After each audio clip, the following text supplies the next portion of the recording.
हाँ, तो कल अर्थात पिछले वीडियो में हम लोग द्वंद्व समास के बारे में पढ़े थे। जिस समस्त पद में दोनों पद प्रधान हो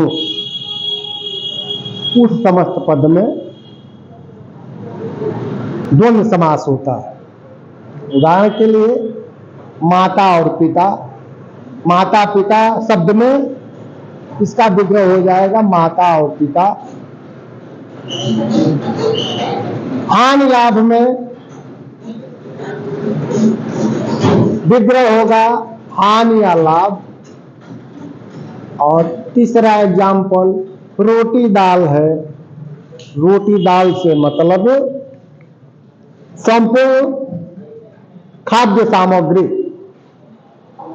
उससे आगे आज हम लोग तत्पुरुष समास के बारे में पढ़ेंगे। तत्पुरुष समास में इसकी परिभाषा है कि जिस समस्त पद में उत्तर पद प्रधान हो तथा पूर्व पद में कर्ता एवं संबोधन कारक को छोड़कर शेष सभी विभक्तियों का, सभी कारक चिन्हों का लोप होता है। उदाहरण के लिए हम समझने के लिए 3 कॉलम बना लेंगे। पहले कॉलम में समस्त पद, दूसरे कॉलम में विग्रह और तीसरे कॉलम में लुप्त विभक्ति या कारक चिन्ह। तो पहला कॉलम में पहला उदाहरण है ग्रंथकार। इसका विग्रह होगा ग्रंथ को करने, ब्रैकेट में रचने वाला।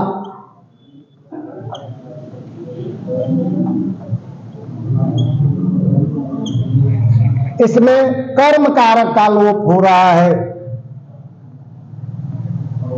कोचिन है, कर्म कारक का लोप हो रहा है।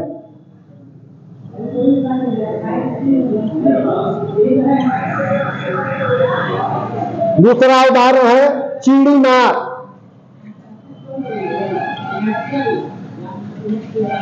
चीड़ी को मारने वाला।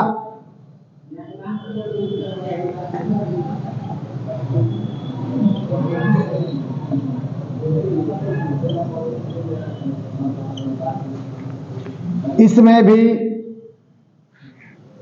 को परसर का विग्रह पर को परसर्ग आया है, इसलिए यहां भी कर्म कारक का लोप हो रहा है। तीसरा उदाहरण है तुलसी कृत। तुलसी के द्वारा किया हुआ।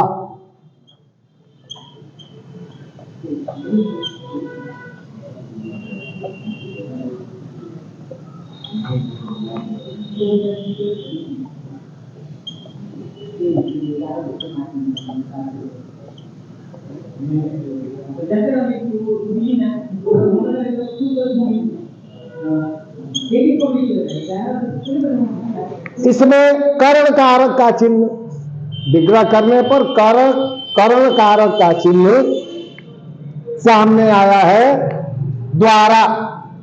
द्वारा कर्ण कारक का चिन्ह है, इसलिए यहां कर्ण कारक का लोप हुआ है।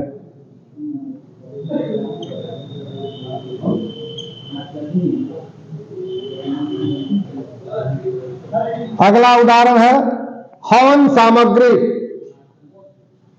इसका विग्रह होगा हवन के लिए सामग्री।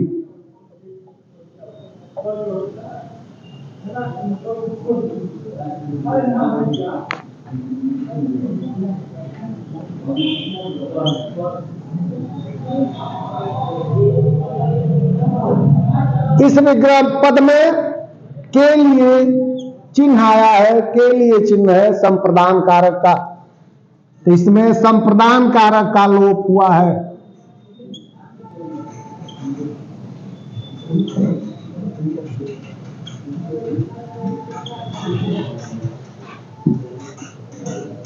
अगला उदाहरण है सेनापति। सेना का पति, इसका विग्रह होगा।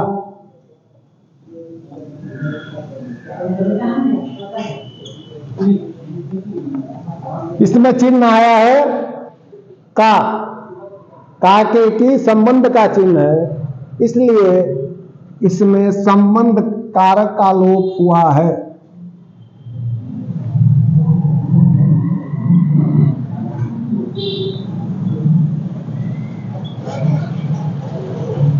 अगला उदाहरण है वाचस्पति, इसका विग्रह होगा वाचस।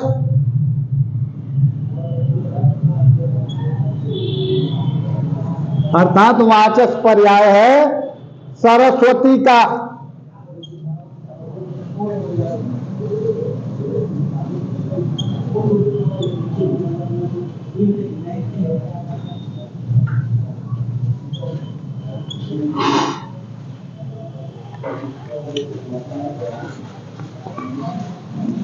इसमें भी संबंध कारक का लोप हुआ है।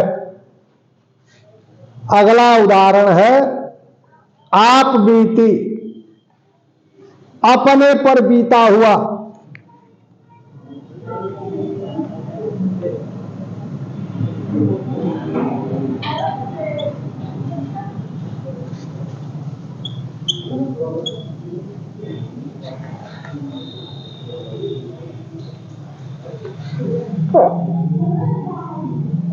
अपने पर बीता हुआ, इसमें पर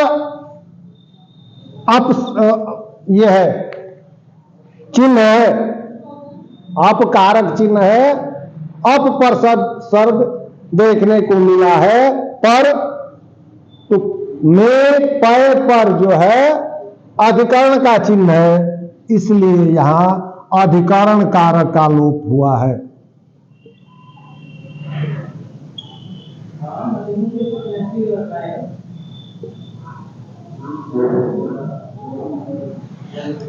इस प्रकार जितने भी उदाहरण सामने आए हैं, सब में किसी न किसी विभक्ति का लोप हुआ है। फिर से देख लीजिए, इसकी परिभाषा है कि जिस समस्त पद में उत्तर पद प्रधान हो तथा पूर्व पद में कर्ता एवं संबोधन कारक को छोड़कर शेष सभी कारक चिन्हों का लोप हो, उस समस्त पद में तत्पुरुष समास होता है। क्योंकि जब हम विग्रह करते हैं तो दो पद सामने आते हैं, पहले पद को पूर्व पद एवं दूसरे पद को उत्तर पद कहा जाता है, जैसा कि हम पहले बता चुके हैं। तो इस समस्त पद में पहला पद, पहले पद में कर्ता एवं संबोधन कारक को छोड़कर सभी कारक चिन्हों का लोप होता है तथा उत्तर पद प्रधान होता है। ऐसे समस्त पद को तत्पुरुष समास कहते हैं। उदाहरण स्वरूप पहला है ग्रंथकार, ग्रंथ की रचना करने वाला या ग्रंथ को रचने वाला, इसमें कर्म कारक का लोप है। चीड़ी मार, चीड़ी को मारने वाला, इसमें भी उपसर्ग है, इसमें कर्म कारक का लोप है। अगला उदाहरण है तुलसीकृत, तुलसी के द्वारा किया हुआ या रचित, इसमें द्वारा आया है परसर्ग, द्वारा परसर्ग है कर्ण कारक का, इसलिए इसमें कर्ण कारक का लोप है। और हवन सामग्री, हवन के लिए सामग्री, इसमें के लिए परसर्ग आया है, तो के लिए परसर्ग जो है संप्रदान कारक का चिन्ह है, इसलिए संप्रदान कारक का लोप हुआ है। अगला उदाहरण सेनापति, सेना का पति, इसमें का चिन्ह आया है, का चिन्ह है संबंध का के की रारे री, तो इसलिए यहां संबंध कारक का चिन्ह, संबंध कारक का लोप हुआ है। और अगला उदाहरण है वाचस्पति, वाणी का स्वामी, वाणी के स्वामी, वाचस्प में वाणी होता है सरस्वती, इसमें भी संबंध कारक का लोप हुआ है। अगला उदाहरण है आप बीती, अपने पर बीता हुआ, में पै पर, ये सभी अधिकरण कारक का चिन्ह है, इसलिए यहां अधिकरण कारक का लोप हुआ है।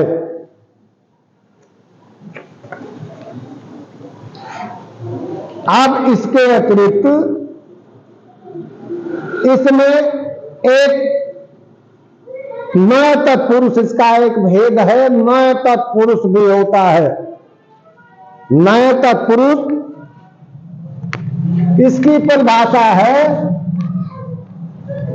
कि जिस समस्त पद में, जिस समस्त पद के पूर्व में अ, अन, न तथा न उपसर्ग से निर्मित शब्द आया हो या शब्द का प्रयोग हुआ हो, उस समस्त पद में न तत्पुरुष समास होता है। उदाहरण के लिए असत्य,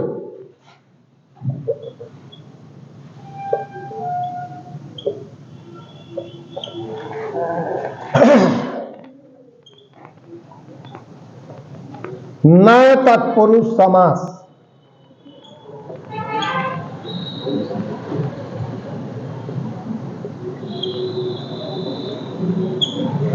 असत्य, इसका विग्रह हो जाएगा न सत्य। इसका विग्रह करते समय हम शब्द से पहले केवल न का प्रयोग कर देते हैं, इसका विग्रह हो जाता है। दूसरा उदाहरण है अज्ञान।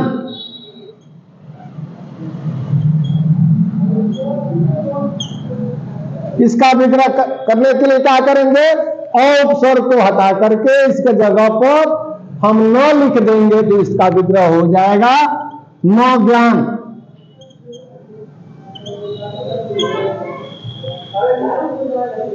अगला उदाहरण है अनभिज्ञ।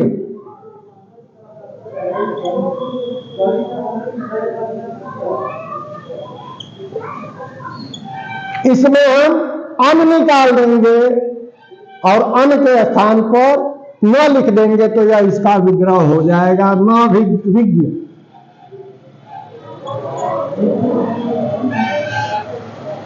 अनाचार,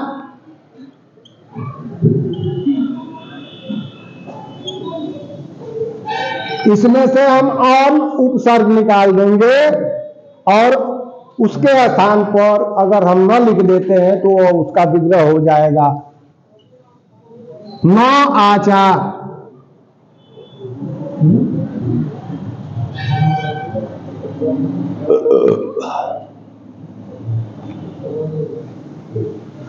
इसके बाद अगला उदाहरण है नास्तिक।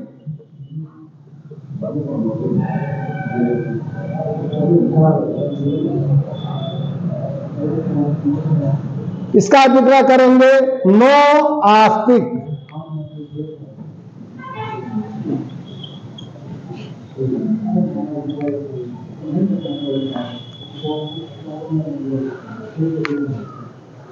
और अगला उदाहरण है नालायक।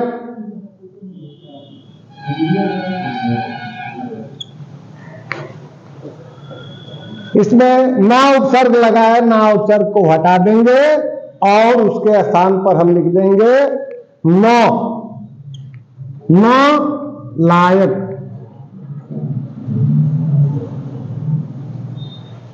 अर्थात ये न तत्पुरुष समास में पहला पद नकारात्मक ही होता है और इनमें अ, अन, न, ना आदि उपसर्ग से युक्त शब्द ही समस्त पद के अंतर्गत आते हैं। अब हम चलते हैं अगले और अंतिम समास के भेद के बारे में पढ़ेंगे। वो है बहुव्रीहि समास।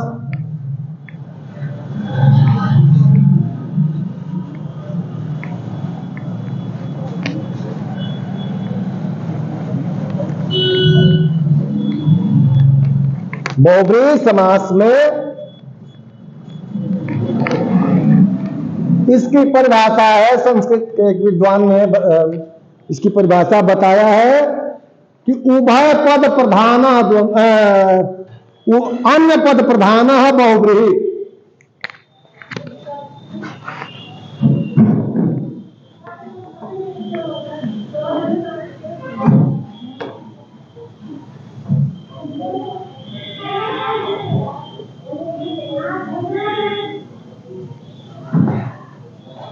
इसकी परिभाषा है कि जहां दोनों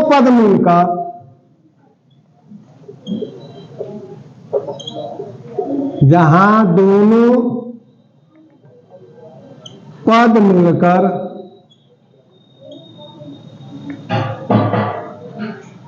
किसी तीसरे अर्थ का बोध कराए,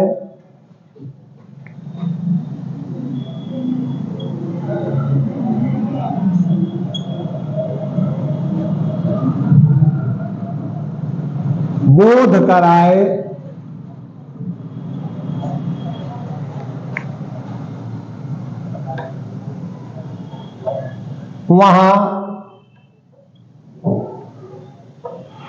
बहुव्रीहि समास होता है।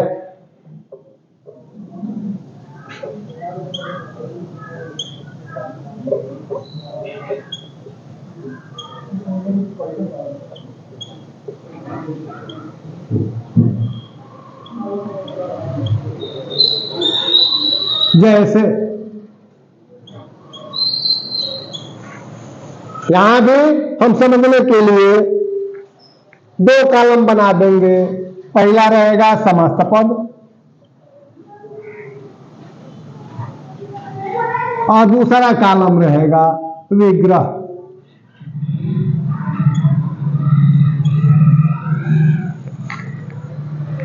समस्त पद के अंतर्गत पहला पद है जितेंद्रिय।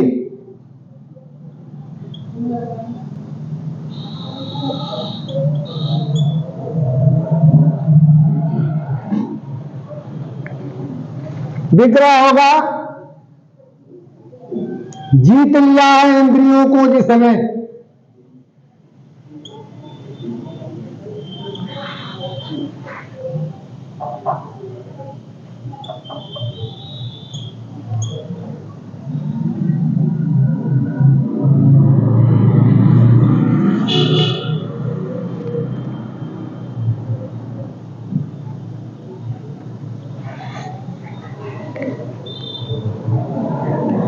अर्थात जिसने इंद्रियों पर जीत हासिल कर ली है, विजय प्राप्त कर ली है, वो क्या है? जितेंद्रिय है। दूसरा उदाहरण है प्राप्तोदक।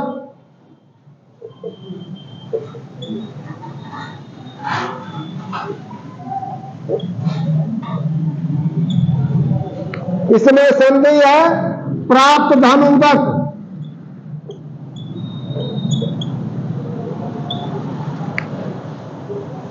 इसका विग्रह हो जाएगा प्राप्त कर लिया है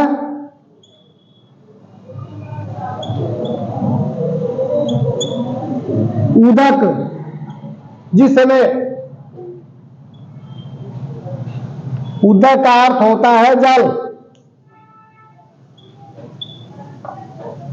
जिसने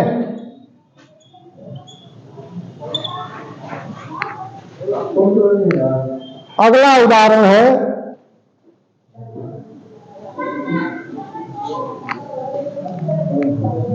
कृतकर्म।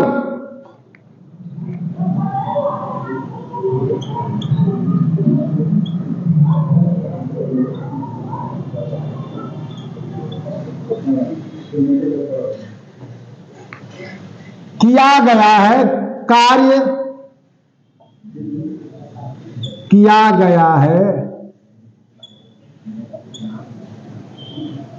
कर्म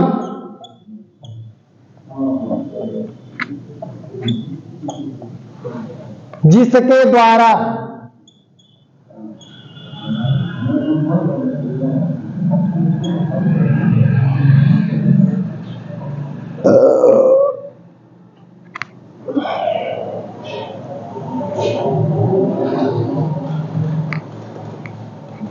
अगला उदाहरण है दत्त धन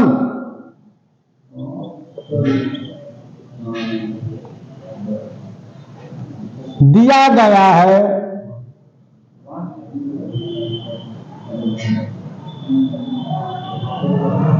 धन जिसके लिए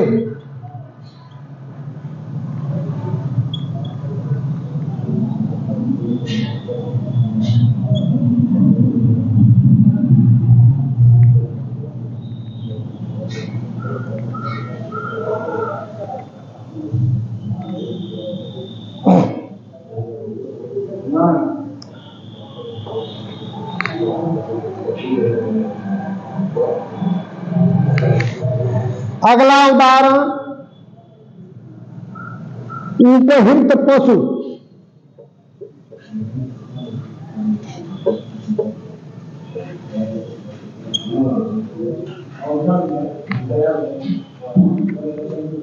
विग्रह होगा उपहार में दिया गया है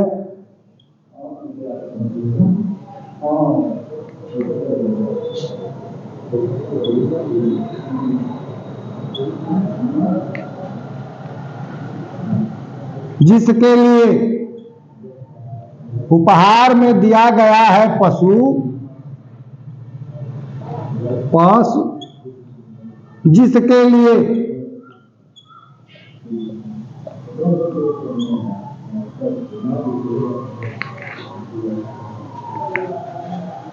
अगला उदाहरण है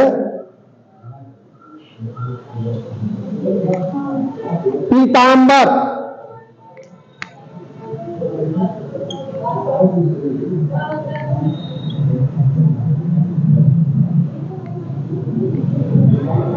पीला है वस्त्र जिसका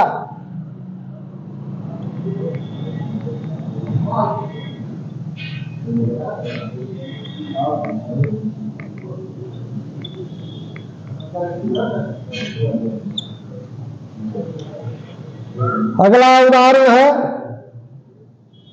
लंबोदर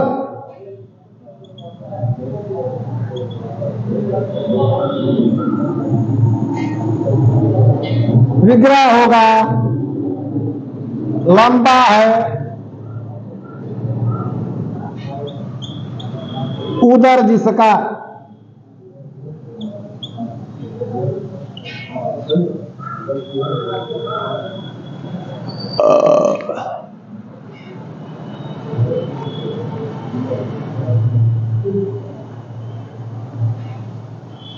अगला उदाहरण है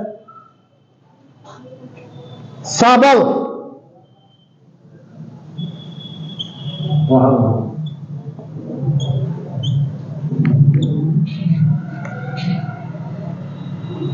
इसका विग्रह होगा बल के साथ है जो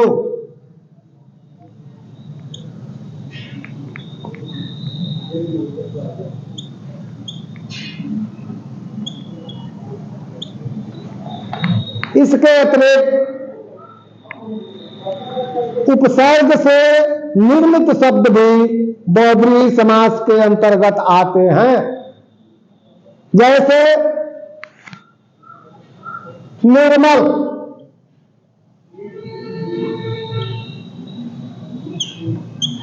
इसका विग्रह होगा निकल गया है मल जहां से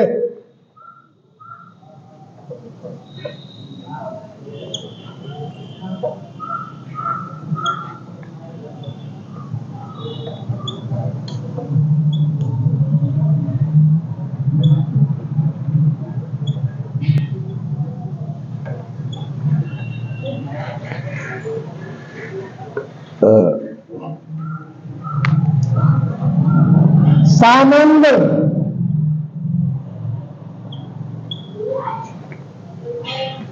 आनंद के साथ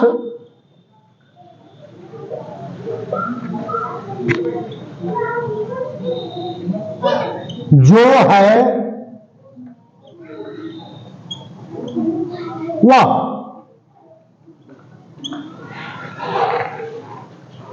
इसके अतिरिक्त है चंद्रशेखर। चंद्रशेखर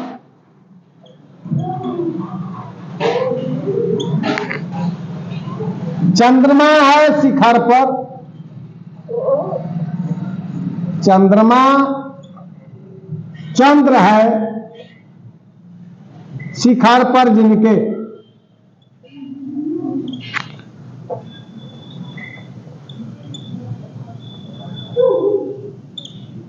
अर्थात शंकर।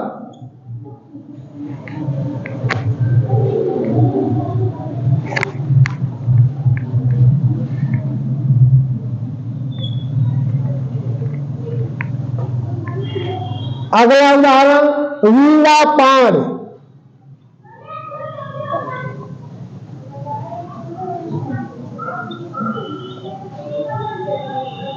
वीणा है हाथ में, पाण में जिसके,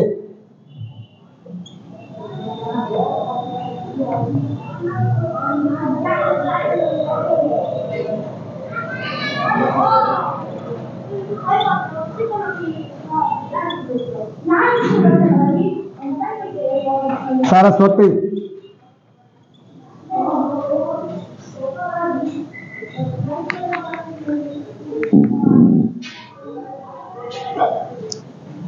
मीनाक्षी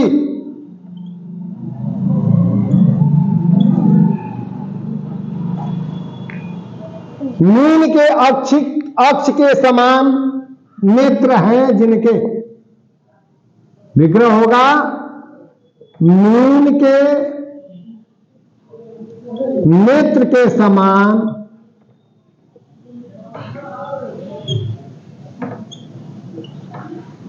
चंचल नेत्र हैं जिनके,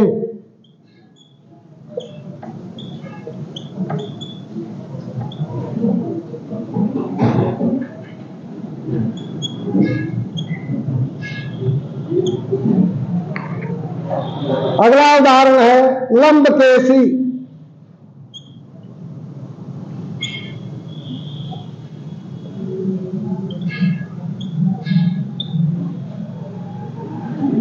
इसका विग्रह होगा लंबे हैं केस जिसका, लंबे हैं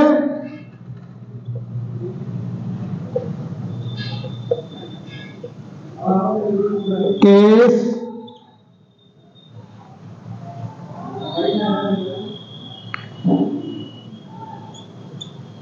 जिसकी, किसी न किसी स्त्री जाति का ही केस लंबा होता है, इसलिए यहां जिसका नहीं होगा, ये जिसकी हो जाएगा। अर्थात क्या होगा, सुंदरी।